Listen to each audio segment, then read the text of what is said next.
The following morning, the inner palace stirred with deceptive calm. Sunlight filtered through the silken drapes, yet behind the painted walls, the tension was palpable. Servants whispered nervously as they carried trays of breakfast to the ladies' quarters.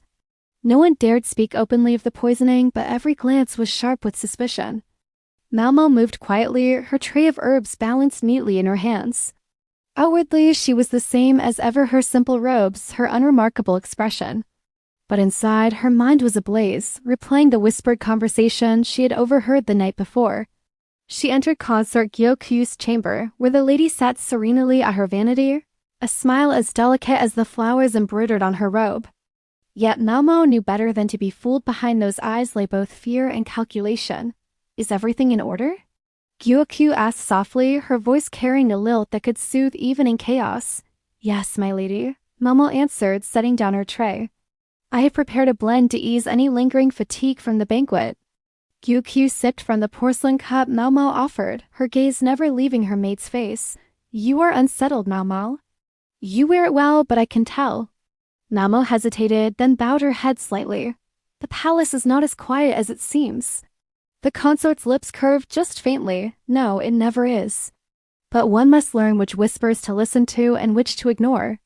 Before Maomao could respond, the door slid open. Jinshi entered, his robes immaculate, his presence commanding as always. Yet when his eyes fell upon Maomao, there was a flicker of something softer, quickly masked. He bowed lightly to Gyokyu, then turned his attention to Maomao. "Come with me. There are matters to discuss." In the corridor, away from prying ears, Jinshi spoke in a low voice. "You mentioned whispers last night. I want you to tell me exactly what you heard."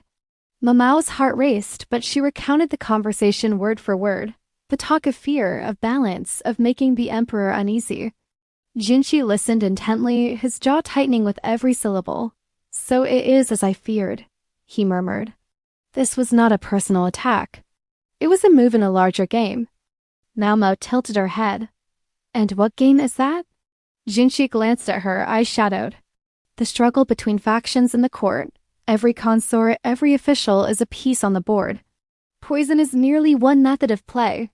Her fingers curled into fists. "And the pawns are the ones who bleed." He studied her with a mixture of admiration and concern. "Most would turn their eyes away, Maomao. But you cannot help but see." "I am an apothecary," she said firmly. "To ignore sickness is to let it fester." For a long moment, they stood in silence.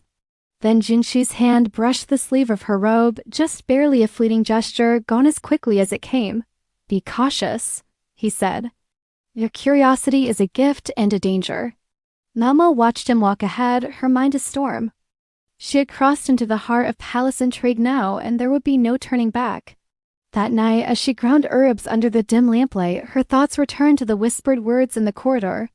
A warning, a threat, a shadow cast across the emperor's peace. She did not yet know the shape of the conspiracy, but she would uncover it. And perhaps, she thought grimly, her skills as an apothecary would be needed for more than just healing. Stay tuned as Maomao dives deeper into the secrets of the imperial court. Don't forget to like this video and subscribe to follow every twist of the Apothecary Diaries.